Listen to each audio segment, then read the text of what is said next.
So DR Congo, the Democratic Republic of Congo, is going to the polls today. That is, the Democratic Republic of Congo is going to the polls today. So they are going to elect a new president, or maybe extend the term of the current president, Felix Tshisekedi, so that DR Congo. So what are the prospects of DR Congo? Remember, DR Congo, I think, is the largest country in Africa, and I think it has the most mineral resources of any country in the world. And I think, according to a CIA fact book, the mineral resources in DR Congo is about $30 trillion. Of course, that means, but that is only if it converts its mineral resources to finished products. Remember, the first Prime Minister of DR Congo, Patrice Lumumba, died as a result of advocating, asking why was the minerals of DR Congo not benefiting his people. That's what Patrice Lumumba asked. That is, why were the minerals of DR Congo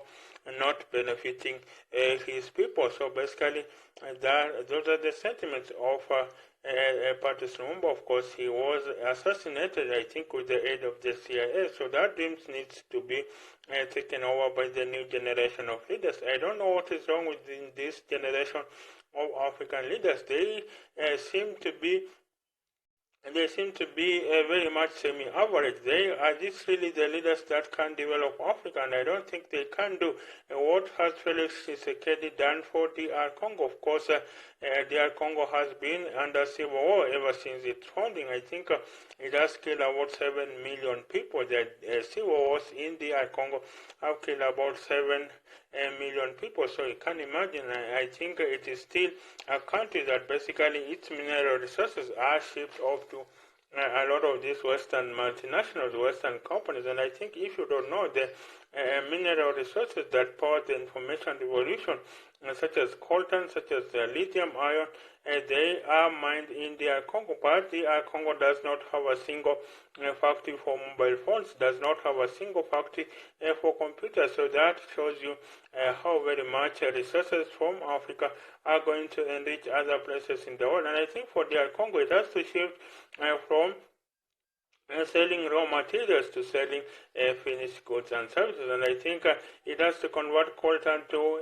mobile phones and computers, convert titanium to aeroplane parts, convert copper to electronics, convert uranium to nuclear power, convert River Congo to hydroelectric power, convert coffee to coffee drinking chains, convert cocoa to chocolate, convert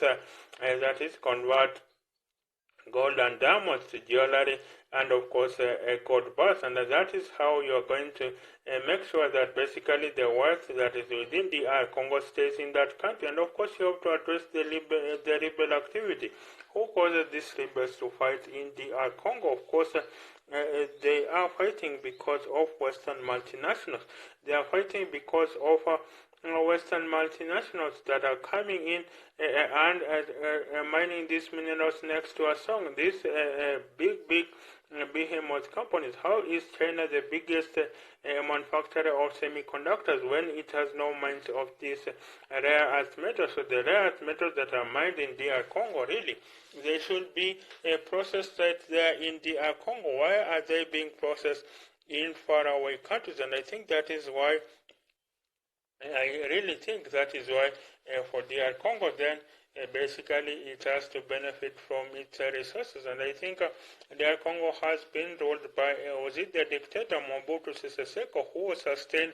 I think he was the one who plotted to assassinate, that is, the founding Prime Minister Patrice Lumumba. Then he was kept in power by the West, that is Mobutu Sese Seko, and his children used to go to school in France, that is Mobutu Sese Seko. His children used to go to where the scholars were schooling in France using the Concorde those days when the Concorde was there. So you can imagine how these African dictators really take money away from Africa. And this is why I say often that the problem with Africa is its leadership. We have semi-average leaders. These leaders are not invested in Africa. When they get sick, they go to hospitals abroad. They take their wives to shopping in Dubai. They take their wives to shopping in Dubai.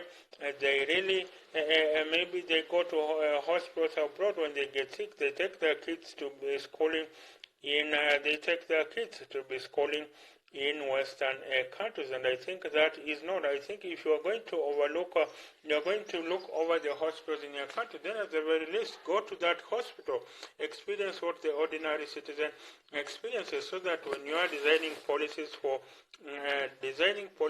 that health institutions in that country, in your country, then you know where the shopping is the most, but you have people who are overseeing these public hospitals, but then they are not going to the same hospitals themselves. So our leaders go to hospitals abroad. Why don't they develop our local health institutions? I thought with the advent of Corona, our leaders would at least develop healthcare here in Africa. You had the president of Zimbabwe.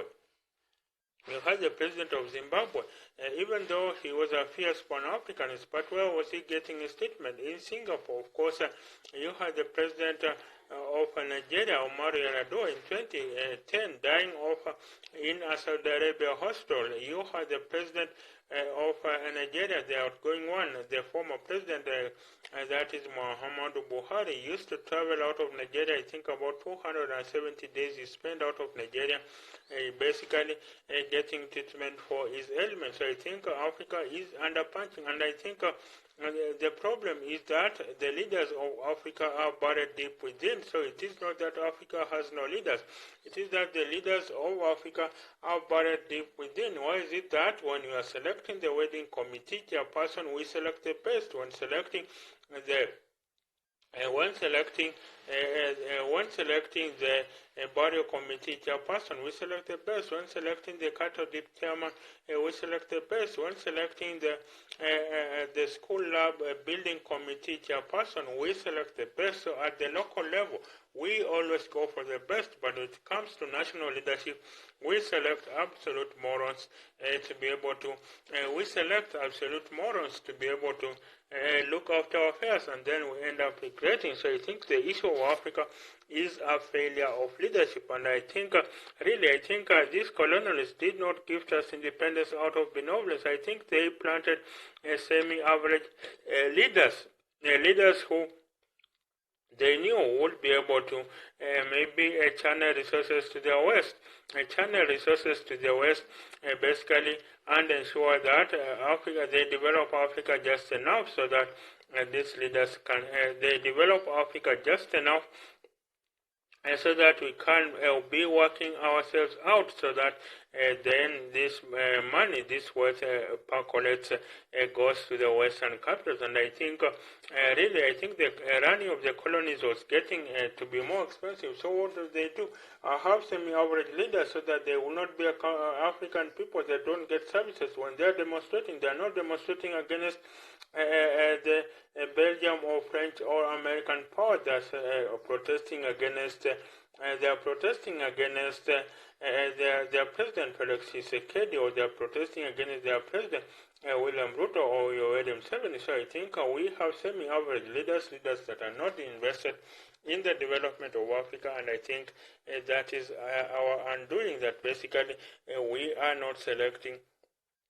We are not selecting leaders that are for us, and I think that is why we are losing each time. So I think we need to be able to have leaders that have the best interest at heart, and this is why I call on the African middle class to be able to partake on the deep issues of the day. If the African middle class transfer just 1% of the ingenuity they use in running trillions of shareholder capital, if they transfer just 1% of that to politics, then Africa would be a long way ahead. And I think if Africa burns, the rich will just fly away. After all, they are not invested in Africa. Their assets, their wealth is in outside Africa. But and I think the downtrodden poor have done nothing else except poverty. So it is the middle class in Africa with their substantial investments that will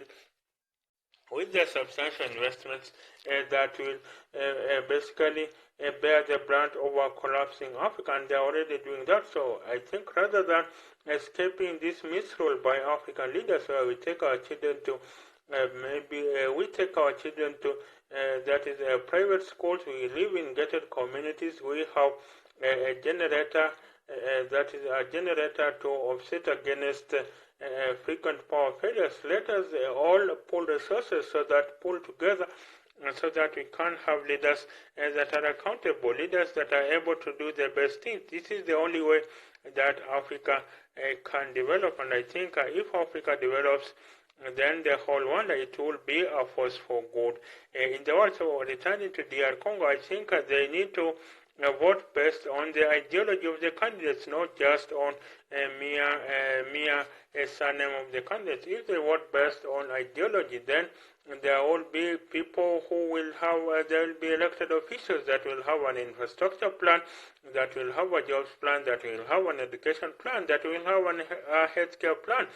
So that is how I hope the people of DR Congo are going to vote, so that then they can basically turn this country around. One of the poorest countries in materially, but in terms of potential, the richest country at about $30 trillion. Remember, the American economy is only about $20 trillion. So this country alone can have an economy of that is $30 trillion.